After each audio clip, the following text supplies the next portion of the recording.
इंसानी इतिहास में इससे बेहद खूबसूरत और खूंखार लेडी सीरियल किलर कोई दूसरी नहीं होगी। इसने इतनी बेरहमी से 650 कत्ल किए जिसके बारे में सोचना भी मुश्किल है। सिर्फ मुश्किल नहीं बल्कि नामुमकिन कह सकते हैं। कत्ल भी सिर्फ लड़कियों के, वो भी कुंवारी लड़कियों की खौफनाक तरीके से हत्या। उम्र के जिस पड़ाव में लड़कियां खुले आसमां में उड़ना चाहती थी, उसी उम्र में ऐसी लड़कियों को ये अपने महल में आने को मजबूर कर देती थी, फिर उन्हें तड़पाती थी। इसके बाद उनके खून को बाथ टब में भरकर उसी से नहाती थी, इस उम्मीद में कि वो ताउम्र खुद जवान रहेगी, खूबसूरत रहेगी, क्योंकि उसने जवान लड़कियों के जिस्म से ताज़ा खून निकालकर स्नान किया है। नमस्कार, मैं हूं अनुष्का राय आपके साथ, और चैनल को अभी सब्सक्राइब करें एवं शेयर करें, कमेंट जरूर करें। चलिए आगे बढ़ते हैं और बताते हैं ये दिल दहलाने वाली असली कहानी। यह है हंगरी साम्राज्य से। ये यूरोप का एक छोटा सा देश है। ये बेहद ही पुराना देश है जो कभी रोमन साम्राज्य का हिस्सा था।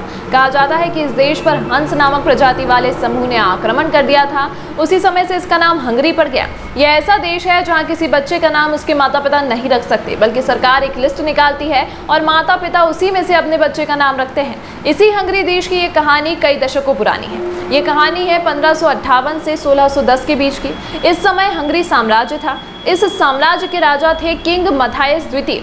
इसी साम्राज्य से जुड़ा हुआ था बाथरी परिवार। ये बाथरी परिवार भी शाही परिवार का हिस्सा था, क्योंकि इसी परिवार में हंगरी की रक्षा के लिए सबसे बड़े योद्धा हुआ करते थे।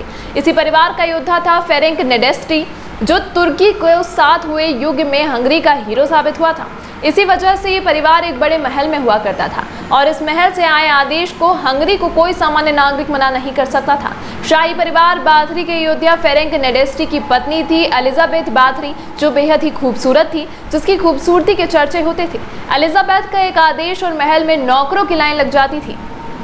लेकिन इसी एलिजाबेथ बाथरी को अपनी खूबसूरती पर इतना घमंड हो गया कि उसे जब कोई ये कह देता कि अब उम्र ज़्यादा हो रही है, बस इसी बात से वो गुस्सा हो जाती थी। वो पिशाच और ना जाने ऐसी कितनी किताबों पर भरोसा करती थी जिसमें इंसानों को मारकर अपनी इच्छा पूरा करने की बात होती थी। किसी के मुंह से ही कहते हुए सुन लिया था कि एक राजकुमारी कभी कुंवारी लड़कियों के खून से नहाकर हमेशा जवान और खूबसूरत रहती थी। बस इन्हीं बातों से एलिजाबेथ बाथरी पर सनक सवार हो गई। अब वो सोचने लगी कि अगर वो कुंवारी लड़कियों के ताज़ा खून से नहाएगी तो वो हमेशा जवान रहेगी। बस इसी सनक को पूरा करने में वे खुद ही शैतान बन गई। अब अपने महल में वो 3 नौकरों की मदद से अपनी सनक को पूरा करने लगी। इसके लिए उसने शुरुआत में उन लड़कियों को निशाना बनाया जो गरीब परिवार से होती थी, उम्र 16 साल के आसपास होती थी। उन गरीब कुंवारी लड़कियों को महल में काम करने के लिए बुलाया जाता था, फिर कभी उन्हें बाहर जाने का मौका नहीं मिलता था। अब इस बाथरी परिवार को हंगरी साम्राज्य से सीधा रिश्ता था, इसीलिए किसी की हिम्मत नहीं थी कि उस पर सवाल उठाएं। दूसरी बात यह भी थी कि गरीब लड़कियों को काम मिल जाता था, पर यह नहीं पता था कि उन लड़कियों को इस महल में कितनी खौफनाक यातना दी जाती थी। कहा जाता है कि एलिजाबेथ बाथरी उस समय भी कुंवारी लड़कियों को अपना शिकार बनाती थी जब पति जिंदा था, लेकिन साल 1604 में पति फेरेंक नेडेस्टी की मौत के बाद वो पूरी तरह से शैतान बन गई। अब वो ऐसी यातना देने लगी थी जिसे जानकर लोगों की रूह कांप जाती थी। एलिजाबेथ बाथरी ने स्लोवानिया के चूचिस स्थित अपने महल को मौत का महल बना दिया था। कहा जाता है कि पति की मौत से पहले तो वो कुंवारी लड़कियों को मारकर उनका खून निकालकर उसी से नहाती थी, लेकिन पति की मौत के बाद उसे लड़कियों को नाजुक अंगों से इस कदर नफरत हो गई कि मारने से पहले वो उन्हें तड़पाती थी। लड़कियों को जंजीर से बांधकर उनके हाथ और पैरों को गर्म लोहे से जला देती थी। कभी खुद उनके चेहरे और ब्रेस्ट को दांतों से काटती थी। किसी लड़की के नाखून अच्छे दिखते थे तो उन्हें उखाड़ देती थी। कई बार बिना कपड़ों के बदन पर बर्फ वाला पानी डालती थी, तो कभी नंगे बदन पर ही ठंड में छोड़ देती थी। कई बार तो वे उनकी बदन पर शहद लगा देती थी ताकि कीड़े उन्हें बुरी तरह से काट सकें। अगर कोई लड़की खूबसूरत होती तो उसका ब्रेस्ट और चेहरे को भी काट कर मांस के टुकड़े निकाल देती थी।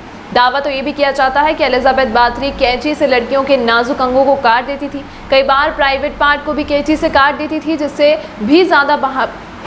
इससे भी ज़्यादा भयावह और दरिंदगी से वो यातना देती है जिसे हम शब्दों में नहीं लिख सकते।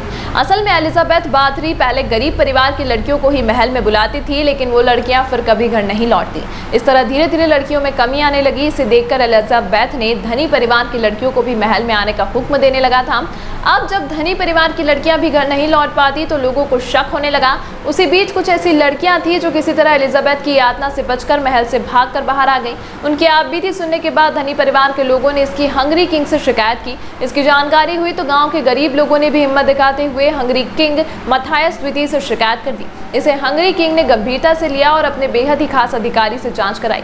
साल 1610 में जांच शुरू हुई। इसमें यातनाओं की पुष्टि हुई। जब एलिजाबेथ बाथरी के महल में देखा गया तो वहां से कई गुप्त कमरों को टॉर्चर हाउस बनाया गया था। महल में लड़कियों की लाशें बेड़ियों से बंधी हुई थी। इनमें कई लड़कियां जिंदा थी तो कई तड़प तड़प कर मर चुकी थी।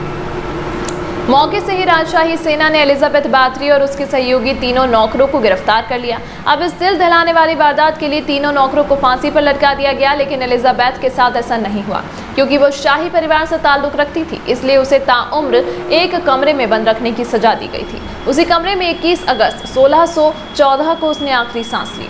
इस तरह 1610 में गिरफ्तारी के 4 साल बाद उसने दम तोड़ दिया।